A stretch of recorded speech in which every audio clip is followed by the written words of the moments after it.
చాలామంది ఉదయం నిద్రలేవగానే మంచం మీద నుంచి లేవడానికి ప్రయత్నిస్తే ఒక్కసారిగా తల తిరిగినట్లు, కళ్ళు మసకబారినట్లు లేదా శరీరం సమతుల్యత కోల్పోయినట్లు అనిపిస్తుంది. కొద్దిసేపటి తర్వాత ఇది తగ్గిపోవడంతో దీన్ని సాధారణ బలహీనతగా భావించి వదిలేస్తుంటారు. కానీ ఇలా పదే పదే జరుగుతుంటే అది మీ శరీరం ఇస్తున్న ప్రమాద సంకేతం కావచ్చని వైద్యులు చెబుతున్నారు.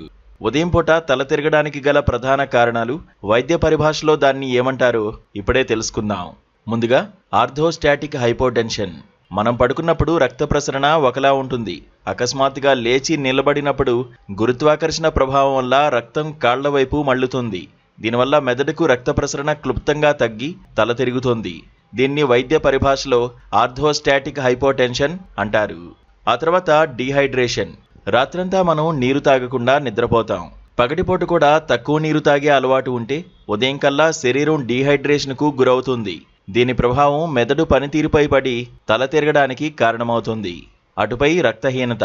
శరీరంలో హిమోగ్లోబిన్ స్థాయిలు తక్కువగా ఉన్నప్పుడు మెదడుకు అందాల్సిన ఆక్సిజన్ సరఫరా తగ్గుతుంది. ఫలితంగా తల తిరగడం, అలసట, నీరసం వంటి లక్షణాలు కనిపిస్తాయి. ఈ సమస్య ముఖ్యంగా మహిళలు మరియు వృద్ధుల్లో ఎక్కువగా కనిపిస్తుంది.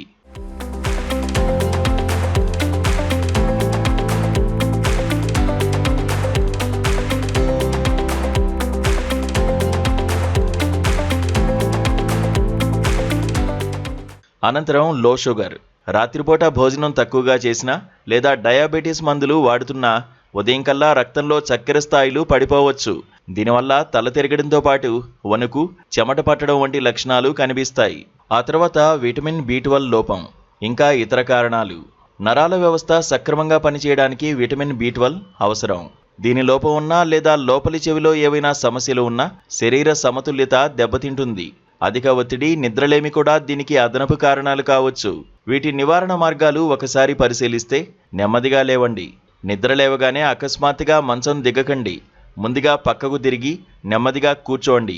1 నిమిషం ఆగిన తర్వాతే నిలబడండి. మేల్కొన్న వెంటనే 1 గ్లాసు గోరువెచ్చని లేదా సాధారణ నీరు తాగడం అలవాటు చేసుకోండి. మీ ఆహారంలో విటమిన్లు, ఐరన్ పుష్కలంగా ఉండేలా చూసుకోండి.